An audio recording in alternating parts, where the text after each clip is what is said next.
Hello, beautiful people of the internet. How are you doing today? My name is Jackie and welcome back to my YouTube channel. Today in this video, I am going to be sharing my thoughts about where you should start when you want to read Jane Austen. There was a comment on one of my videos this week basically asking, I've never read Jane Austen, I'm looking to get into her. Where do you think I should start? And since I needed a video to film today anyway, I figured why not make an entire video about this very question. I have read every Jane Austen novel. She is my favorite author, and she wrote my favorite book of all time. With that being said, I think let's just dive into my thoughts about where you should start with Jane Austen if you were looking to read her for the first time. So I think the most obvious place to start if you want to read Jane Austen for the first time is start with Pride and Prejudice. This is Jane Austen's most famous work, and in my opinion, it is her best, so I think the hype for this book is definitely well deserved. This is not only my favorite Jane Austen, but it is my favorite book I've ever read. I think I've read it like 5 times about, and I haven't gotten tired of it yet. Pride and Prejudice primarily follows the Bennet family, consisting of Mr. Bennet, Mrs. Bennet, and their 5 daughters. Our main character, Elizabeth, is a wonderful heroine. She is one of the most iconic female characters in literature, very intelligent, witty, and the family is a member of the genteel class. However, when their father dies, their estate is going to go to a male cousin, so the sisters do need to marry well if they want to be set up for the future. An eligible, wealthy bachelor named Mr. Bingley moves into the neighborhood, and immediately Mrs. Bennet is determined he is going to marry one of her daughters. Mr. Bingley also brings his best friend with him, a wealthy landowner named Mr. Darcy, and he and Elizabeth originally get off on the wrong foot. But over the course of their acquaintance, Elizabeth has to confront her own prejudices, and she wonders if she misjudged Mr. Darcy. This is the first Jane Austen novel that I read. I read this for the first time when I was 15. I was a sophomore in high school, though I was already familiar with the story because I had a children's version of Pride and Prejudice that I read as a kid and absolutely loved. I also already loved the 2005 movie, so when I finally read the full-length novel, I just sold my heart and soul to it, and I've been a Pride and Prejudice stan ever since.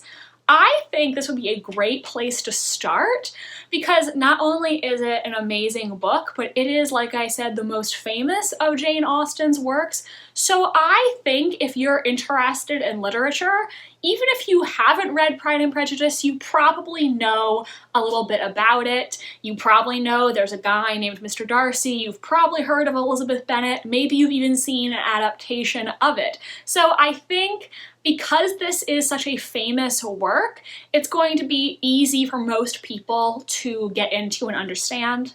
I also think this book has a little bit of everything you want from a Jane Austen. It is well written, the plot is interesting, the characters are very memorable. There will be characters you love and characters that you hate. It has Jane Austen's signature witty writing and social commentary about women's place in society and class. And it also has an amazing romance. Now, I think saying that Jane Austen's works are simply romance is an oversimplification because her work does contain a lot of social commentary and satire, and I think her works are genuinely funny. I laugh sometimes when I'm reading Jane Austen. But if you are into romance, this book has a great one on top of all its other great parts. So, what if you don't want to read Pride and Prejudice first, though? I do have some other suggestions for you, and while I think Pride and Prejudice is probably the best place to start, I also think it's Jane Austen's best book, so I totally understand if maybe you want to save that for later on in your reading. So, if you want to save Pride and Prejudice for later, or maybe you're a completionist and you know that you want to read all of Jane Austen's novels, I would recommend then either starting with the first one of her books to be published or the first one that was written. Jane Austen's first published novel was Sense and Sensibility. Now, I do not think Sense and Sensibility is Jane Austen's best novel, and I don't see a lot of people say it was their favorite. However, I think if you read this one and enjoy it, then you'll probably enjoy her other novels as well. So it could be a good place to start in that aspect. Also, if you just want to take a chronological journey through Jane Austen's career, this is where you should start. This book follows two sisters, Eleanor and Mary Ann Dashwood. Their father has just died and their brother has inherited their estate, leaving them with a small allowance to live on. So the two sisters, their mother and their younger sister, all move to a cottage. The elder sister, Eleanor, is much more practical and reserved. She keeps her feelings to herself a lot of the times, whereas the younger sister, Mary Ann, is very romantic and fanciful. This could be a great choice for you if you love books dealing with sisterly relationships and family dynamics. This book was also adapted into a 1990s film starring Emma Thompson, which was quite popular, so perhaps you've seen that film and you're familiar with the story already, which would make it a great place to start. It's also just a natural starting point, seeing as this was the first Jane Austen novel based on publication date. So if you just want to start at the beginning and take a chronological journey through her career, then you should read Sense and Sensibility first. However, while Sense and Sensibility was the first published, it was not the first written. That was actually Northanger Abbey, which Jane Austen wrote before her other novels. However, it was not published until after her death.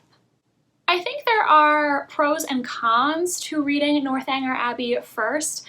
This novel is a satire of the Gothic novels that were extremely popular during the time Jane Austen was writing this book, so it is a little bit different from her other novels, and I think it doesn't have the same depth or complexity as the others.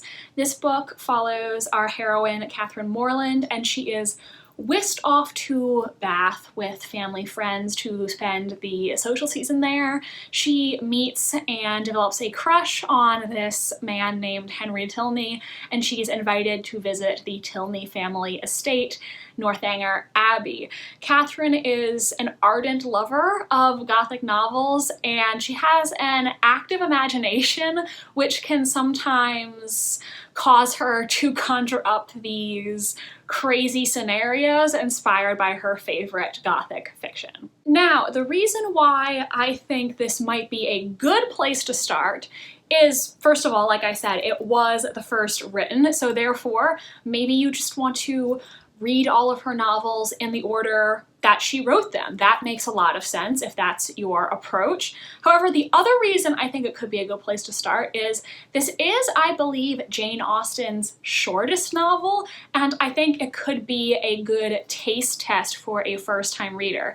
If you're interested in trying Jane Austen, but you're not looking for a huge commitment, I think this book could be the perfect choice for you. It's very easy to read, and it could give you a better idea whether Jane Austen is the author for you or not. This is not my favorite Jane Austen. I think it's actually my least favorite of her books. However, I still gave it 4 stars. Every book that Jane Austen wrote, I think, is really good. So even her worst book is still really enjoyable.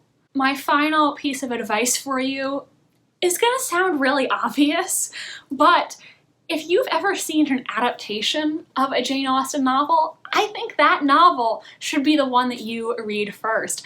I think reading a story where you're already kind of familiar with the characters and the plot is going to make it a lot easier for you. Maybe you loved the 2005 Pride and Prejudice growing up like I did. Maybe you saw the 2020 Emma and you really liked it. Is your favorite film Bridget Jones's Diary? That's loosely inspired by Pride and Prejudice, so maybe you want to read Pride and Prejudice first. And if you love the 90s cult classic film Clueless, Clueless is inspired by Emma by Jane Austen. So if you love that film, I think this book is the perfect place for you to start. Another one of my favorites, super fun, super funny, a really just great cast of characters. Another good place to start, especially if you've seen any of the adaptations or Clueless. So those are my thoughts about where you should start if you want to read Jane Austen. If there are any other Jane Austen fans out there watching, do let me know in the comment section what do you think about my recommendations and what Jane Austen novel would you suggest people start with. If you enjoyed this video, please do give it a big thumbs up and subscribe to my channel if you want to see more from me. I post new videos every Wednesday and Sunday. My social media links are down below if you want to follow me on Tumblr, Instagram, or be my friend on Goodreads. Thank you so much for watching, and I hope you have a memorable rest of your day. Bye, and I'll see you next time.